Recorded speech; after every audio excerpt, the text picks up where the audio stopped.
Okay, well, we're really excited to be together again as Restoration House online community. So welcome to everybody, particularly if you're listening later on to the recordings. I hope you enjoy the journey that we're going to be going on this evening. It's quite interesting, actually, that today is the last day of astronomical summertime. And so when we wake up tomorrow, it will be a new season. We will have stepped into autumn, the autumn equinox. And as you know, it's a time when there's equal amount of light and an equal amount of dark nighttime. And the other interesting thing is that it's all to do with the position of the Earth in relation to the sun. The sun doesn't move, but the Earth does, as you know. And so I think that's quite an interesting spiritual thing as we're meeting today on the last day of a physical season. And I guess the question to us all is, what season are we in spiritually? And perhaps Chris will begin to unpack perhaps that a little as she shares what she's seeing at the moment. But first of all, we're going to hand over to Dave and Pat, who are going to take us into his courts with Thanksgiving. And his courts with praise, and to Thanksgiving, or the other way round. Over to you. Thank you, Phil. And we're told to sing to one another with psalms and hymns and spiritual songs, and we're going to start with a song that we sing to one another to remind ourselves that we are a people who have been called by God, chosen by God to fulfill his purposes here on this earth in this current season, to move with him. We're called to be an army of ordinary people, and together we sense that a new day is dawning for the people of God. An army of ordinary people, a kingdom where love is the key, a city, a light to the nations, heirs to the promise are we, a people whose life is in Jesus, a nation together we stand. Only through grace are we worthy, inheritors of the land. A new day is dawning, a new age to come, when the children of promise shall flow together as a one, a truth long neglected, but the time has now come, when the children of promise shall flow together as a one.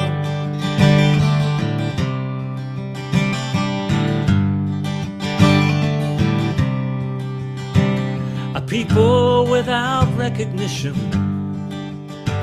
but with him a destiny sealed, a call to a heavenly vision, his purpose shall be fulfilled. Come, let us stand strong together, abandon ourselves to the King.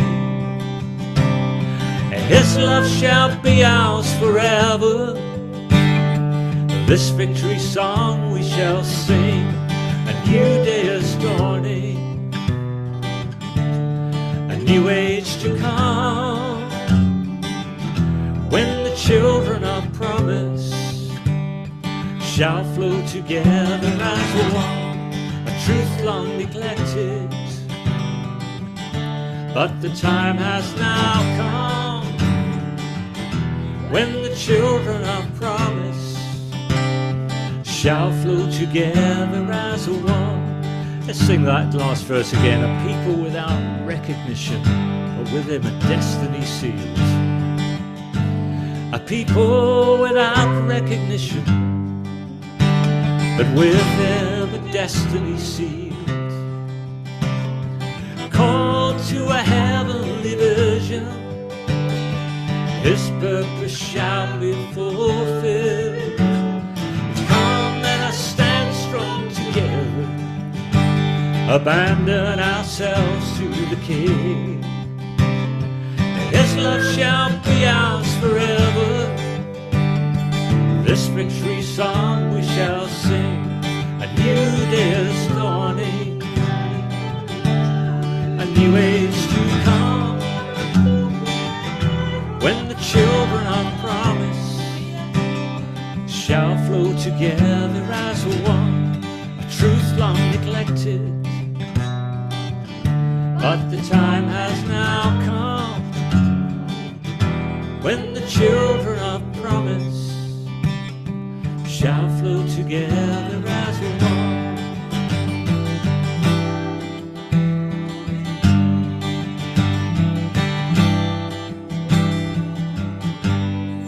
Yeah, come let us stand strong together, abandon ourselves to the King. And there's something really wonderful when in unity we put Jesus really at the centre. Reminded of the book of Revelation, where the people, the elders, were worshipping, and the Lamb was at the centre of our thoughts, of our actions, at the centre of our worship. To you be the glory, to you be all praise, to you be the honor, worthy is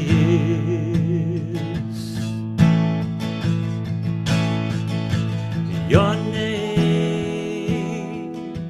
To you be the glory, to you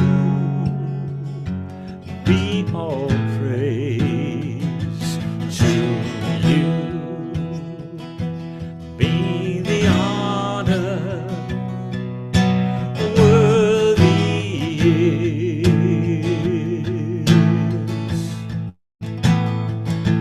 your name.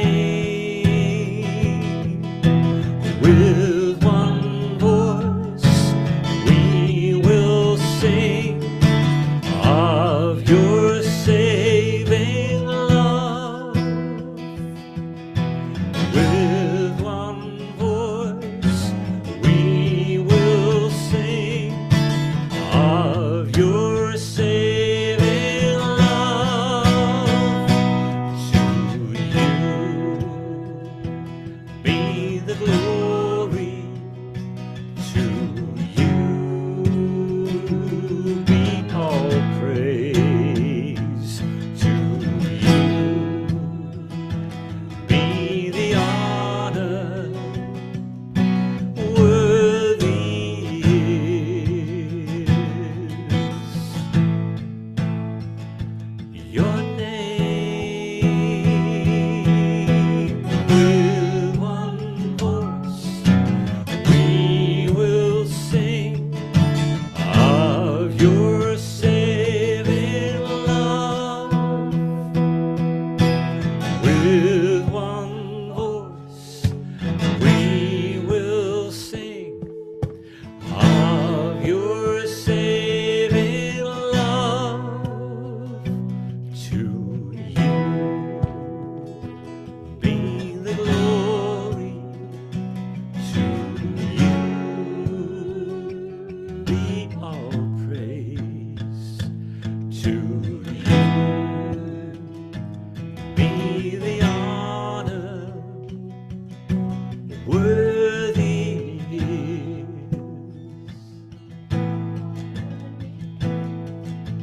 your name. Let's speak out those words now. To you be the glory, to you be the glory, be the glory, to you be all praise, to you be all praise, be all praise, to you be the honor, to you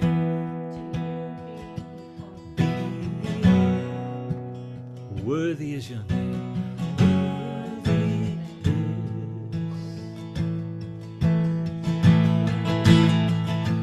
Your name, to you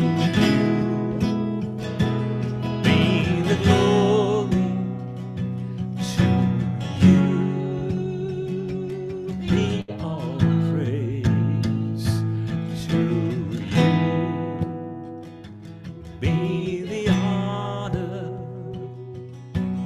Worthy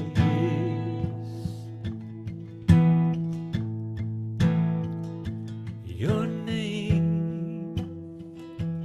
Day by day, hour by hour, Lord, may that statement be on our lips. Worthy is your name. When the sun's shining and everything's bright before us, worthy is your name. When the clouds are deep and the sky is heavy and all looks grey, still worthy is your name. Worthy is your name because you have overcome.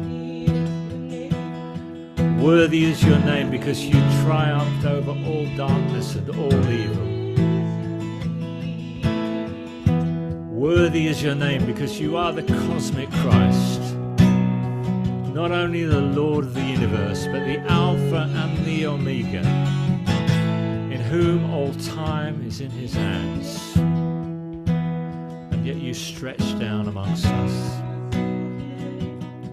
You came one of us, that we might enter the Holy of Holies and be able to declare with one voice, worthy is your name.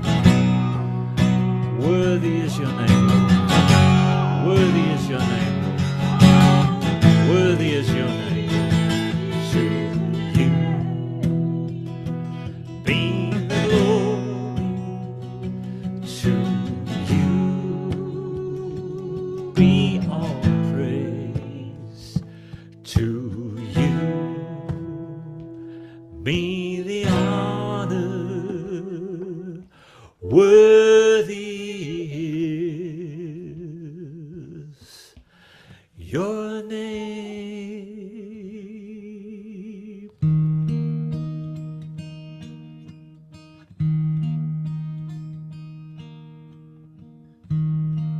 When the music fades and all is stripped away, and I simply come, longing just to bring something that is so worth, that will bless your heart.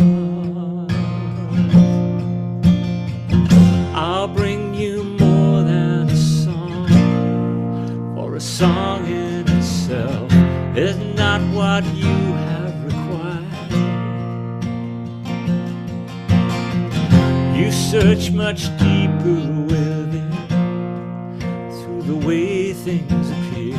You're looking into my heart. I'm coming back to the heart of worship, and it's all about you.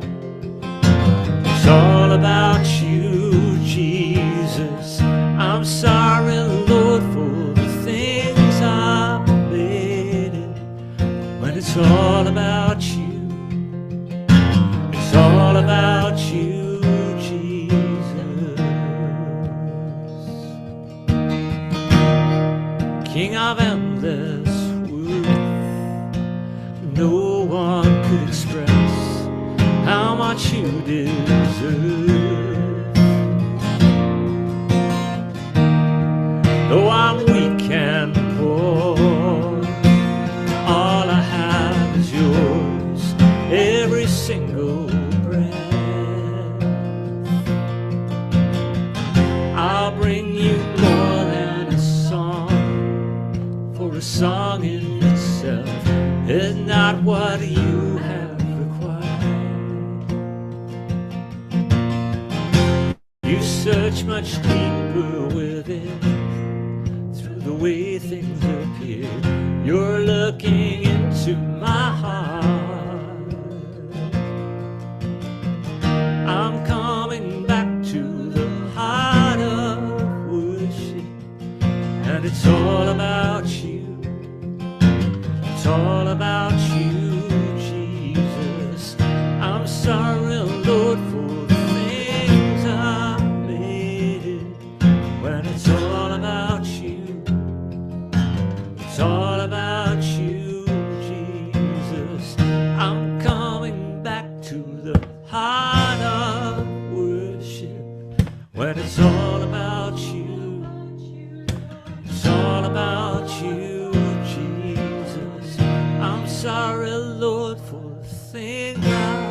made it. When it's all about you, it's all about you, Jesus.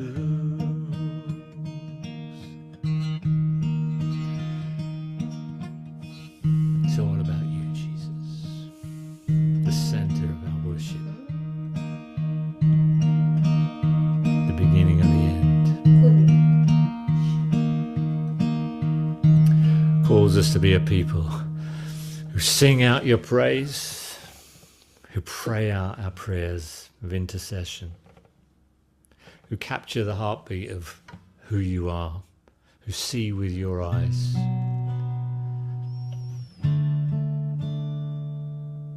Who are moved by the things that move your heart. We look out at this world, Lord, from the perspective of your love and your grace that is displayed through the cross. Self-giving love, surrendered love, and a heart aches for this world. In so much need, in so much pain, in so much anguish, and yet we're reminded that all creation is longing for the coming of that new day. Here I stand,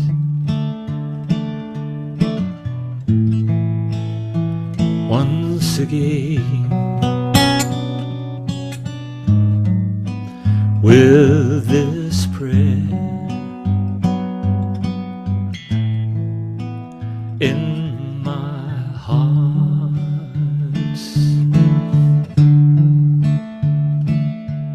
to know you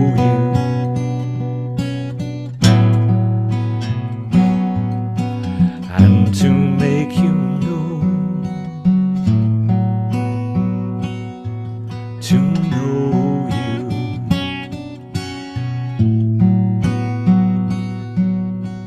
and to make you known as I look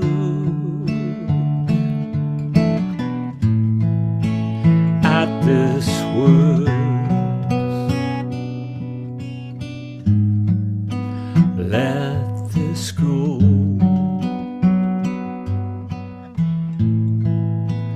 Fill my mind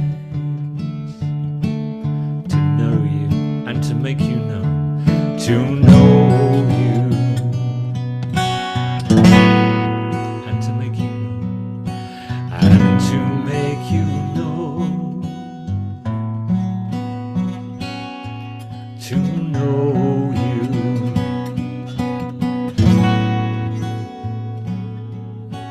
and to make you known. Here I stand, once again, with this prayer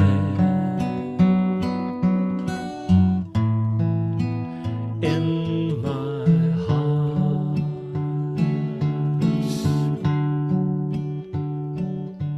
to know you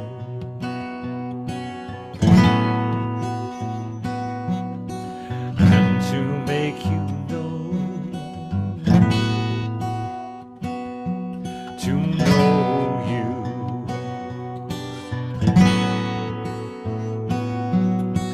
and to make you known as I look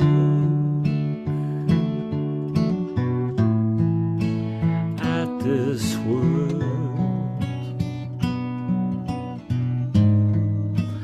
May this go. Fill my mind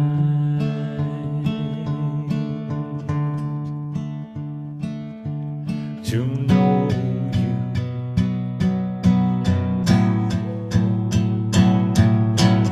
and to make you known, to know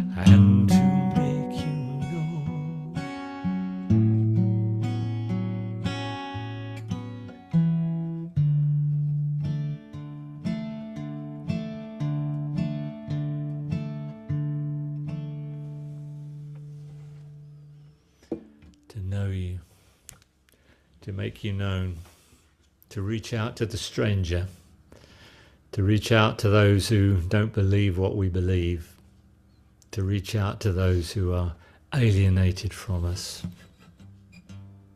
Lord, help us be your ambassadors in this world.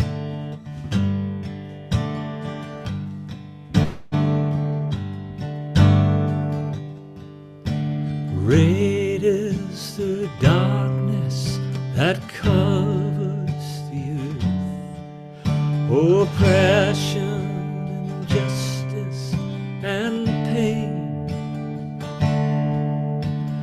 Nations are slipping in hopeless despair, though many have come in your name, watching while sanity dies, touched by the madness and lies.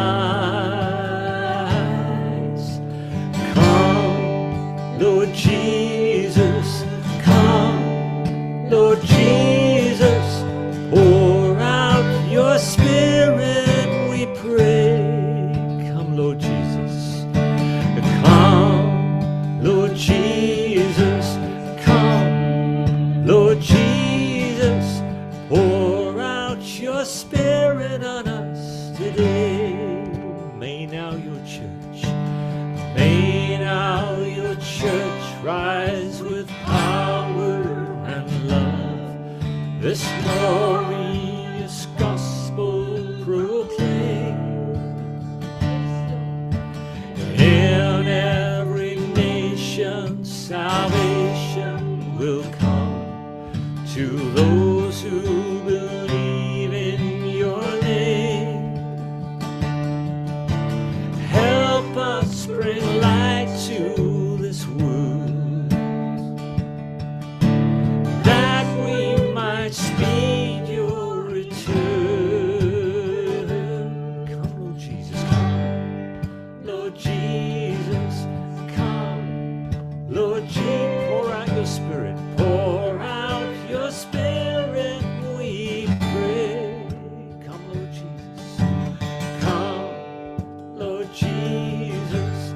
Come, Lord Jesus. Pour out your Spirit on us today.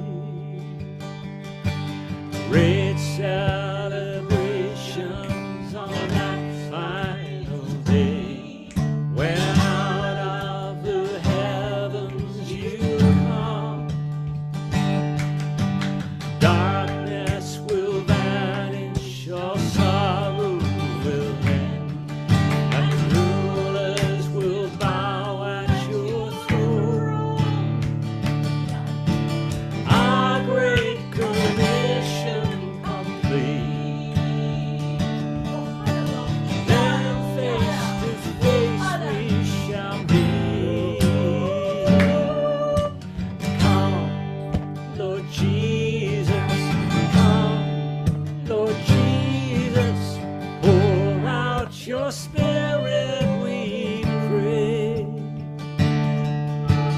Come, Lord Jesus, come, Lord Jesus, pour out your Spirit on us today. One more time, come, Lord Jesus.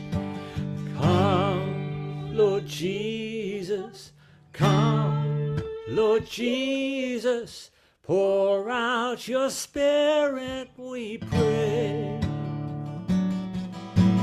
Come, Lord Jesus, come, Lord Jesus, pour out your Spirit on us today.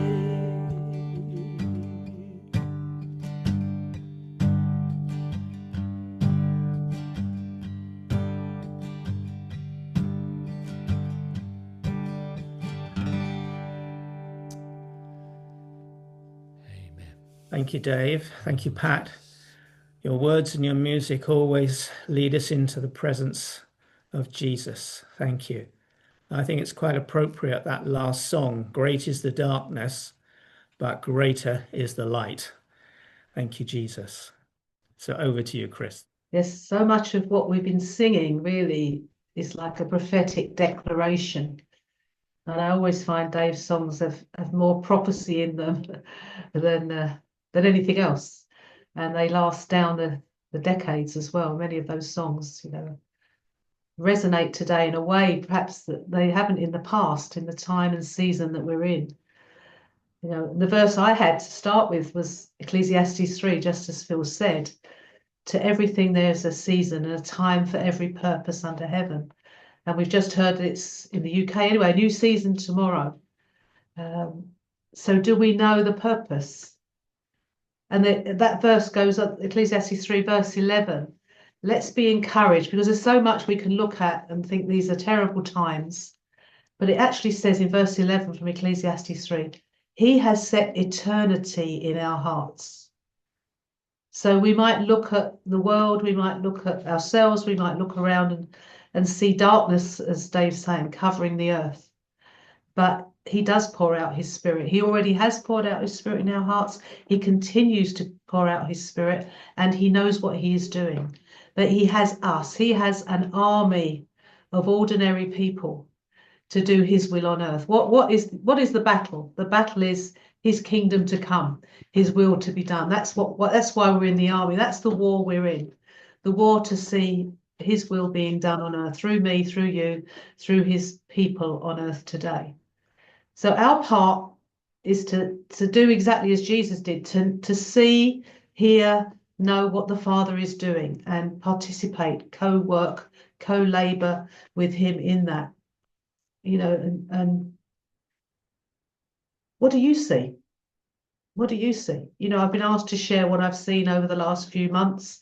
I've been traveling a lot, probably more than I have for many years, to many different nations. And I could give a list of the things that happened, the actual doings. But I took a step back and look, Lord, what are the common things that I see you're doing in all the places I've been, in people's hearts, in your people's hearts? And it seems there are two things that are happening at the same time, and they're from the very beginning, the issue from the very beginning. And the first one is, everywhere I've been, people want to gather together more in small groups. In fact, last week I was with someone who was part of a huge church in America that his father started, and they now meet, rather than in a large church, they all meet in small groups. They've gone back to homes, and they only meet as a large group once a month. And I see this repeated many, many places, that there's a recognition of a gathering together in smaller groups, in communities, not house churches for the sake of it, but this desire in people's hearts to find their people. Who are the people that the Lord is aligning us with in this time and season? We are a people on here. We're a community on here as we gather. And we're communities within other communities. So who are the people we are to be one with in this time and season, while we are one with the whole church? This time last week, I was in a church with a corrugated tin roof, plants growing through the walls, the poorest of poor gathered, and yet they were inspiring me with their prayers, with their passion, with their tears, with their sacrifice. Even though I didn't understand a lot of what they were saying, my spirit connected with their spirit, and we were one. That word allalon, that Greek word allalon, one another, over 100 times in the New Testament is that word allalon. And allalon is a oneness that flows mutually. It's not a one way, I'm one with you, but there's a desire for that allalon. There's a desire to go back to the original plan, which was one with God. Adam and Eve, one with the Father. That's what we're meant to be. We're meant to be one with one another, because it wasn't good for Adam to be alone, and one with God. So what I'm seeing everywhere is a recognition of, when the music fades, when there are no meetings to go to, there is oneness. There is oneness wherever we are, with every person called by his name on the earth, every person who will follow him on the earth. There's a mystery in eternity. He has set eternity in our hearts. Ecclesiastes 3:11. We can't understand that with our minds, but our hearts know there's eternity ahead. We're not limited by what's going on the earth today. We are relationally connected, spirit to spirit in Christ. So what's the other thing that's always been going on from the very beginning? Revelation 12:11, the accuser of the brethren. From the very beginning, the accuser spoke to Eve, spoke to Adam, suggesting something other than, accusing God ultimately of holding out, of keeping something back. And that word categorio is about categorizing. The accuser of the brethren is called the categorio. The categorizer of the brethren is cast down. So what have we been seeing over the last few months? The impact of Al-Anon, the oneness, people wanting to be together, but also categorio, where we see a lot in the church and in the world of polarization, of position, of political opinion. These are polar opposites operating in the culture of many Christian contexts today. This is the original battle. This is the war we're in today. Will I be one, as Jesus prayed I and we would be one? Or will I separate myself by justification of the category I see I'm in and see others are in? These are polarized positions to have in my heart. And we're facing polarization everywhere right now. And sadly, among Christians who take political or religious positions and make them the defining factor in who they align with. I will align with people I politically or religiously agree with. That's not God's plan. My heart is to be oneness. Remember, Joshua asked the angel, whose side are you on? And he was on the Lord's side. And this is the unspoken question we face every day. Are we on the Lord's side or another side? Do I look at others and categorize them for categorizing? I realized that when I was writing this word, thinking, oh, well, those people are on the left or on the right, or they have this view. And then I realized I'm categorizing them for categorizing. We can't get away with it. Our flesh categorizes all the time. In India, they have the caste system. In the UK, we have the class system. But actually, the caste and the class system is in our hearts. But we have eternity in our hearts. Which voice will I listen to? The voice of eternity in my heart or my mind categorizing? Will I be one as Jesus prayed, or will I separate myself? 2 Corinthians 5:16. We have stopped evaluating others from a human point of view. At one time, we thought of Christ merely from a human point of view. How differently do we know him now? Knowing and being known by one another. That was Paul's cry, that we know him, but also we know one another. I've visited many countries and groups, some for the first time over the summer. I was an outsider coming in. But as we gathered and talked and ate and fellowshiped together, the relationship changed. Knowing and being known personally by others is transformational. We know the verse, do not neglect gathering together, Hebrews 10:25. Do not neglect gathering together as some people do, but encourage one another, especially now that the day of his return is drawing near. So we know that verse, and that makes us feel like we have to go to church. The religious mindset interprets that as going to a meeting to ensure we're fulfilling the legal requirements of being a Christian. We may not say that, but there'll be something in our heart that thinks, oh, gathering together means going to a meeting for a song, a notice, a word. But that itself is a religious legalistic view. Who are we meeting with? How and why? Do we know them? Do they know us? Is it about sharing lives, hearts, weeping with those who weep, worshipping in spirit and truth? Or is it our justification for being in the club? We can gather online, as we know now, or in a coffee shop. We can pray for one another, encourage one another. As we connect with one another, and know one another, allelon increases, the oneness increases, and categorio decreases. And we can know one another through many different contexts, sowing seeds into relationships. In the UK, we're getting excited at the moment, and we should, about what is called the quiet revival, particularly younger people just turning up in churches, asking for Bibles, saying that God brought them there, but something caused them to be drawn in the first place. God is moving on people's hearts and minds directly that seems to bypass the usual evangelistic interaction. Now it seems God is accelerating, and we need to catch up and see what he is doing and align with that. What he is doing is rapidly growing the community of believers that we may call church and of which we're a part. But oneness, allelon, is not a concept. It's not a mind-held belief in the oneness of God, but a living, dynamic, purposeful reality of being in Christ that should impact everything we are and everything we do. But we can resist it. We can resist that oneness. We can be blind and deaf to what the Spirit is revealing today. Revelation speaks to the churches in a time and a context. Let those who have ears hear what the Spirit is saying. He is saying different things to different churches, geographically maybe, but he's also speaking to us, the church in the UK, the Europe, US, wherever.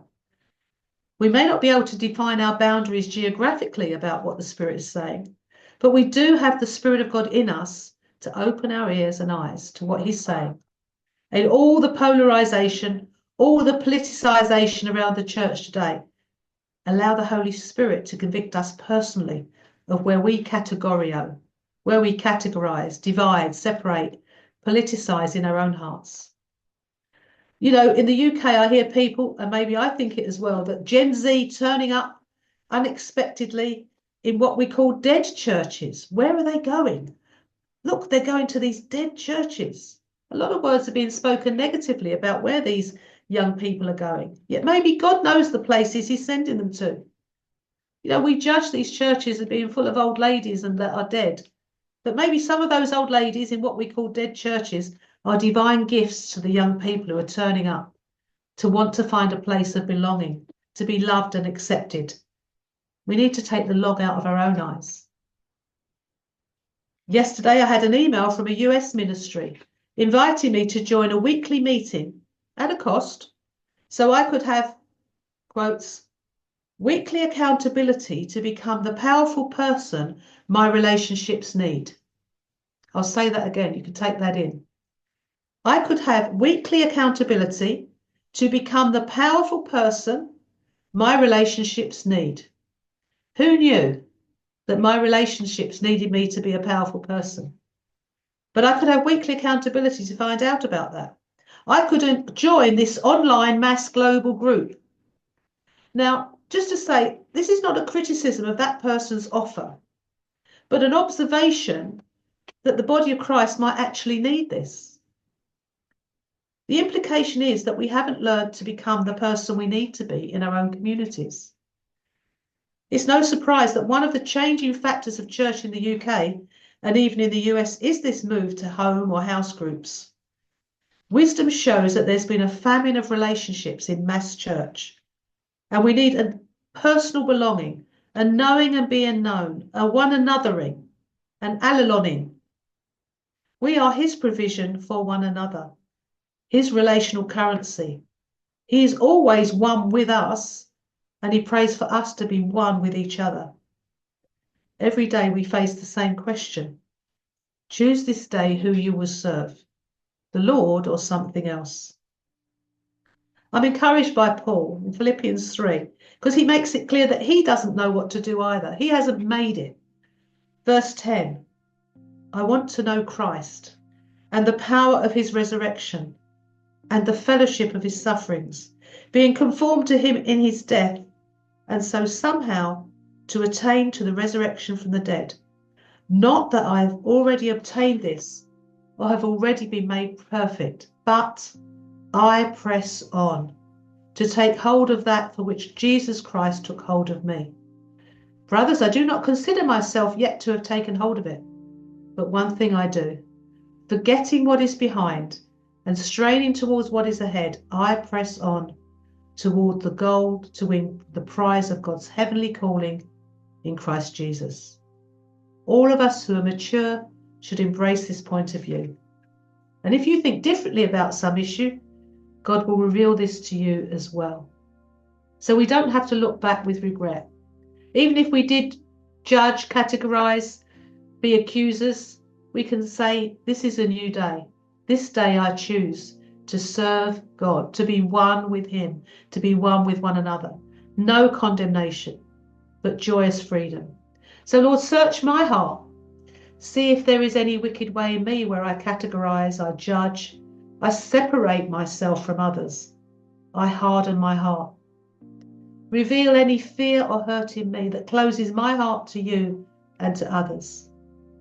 Deliver me from all unrighteousness and lead me in your paths, those right paths, this day and in the days ahead.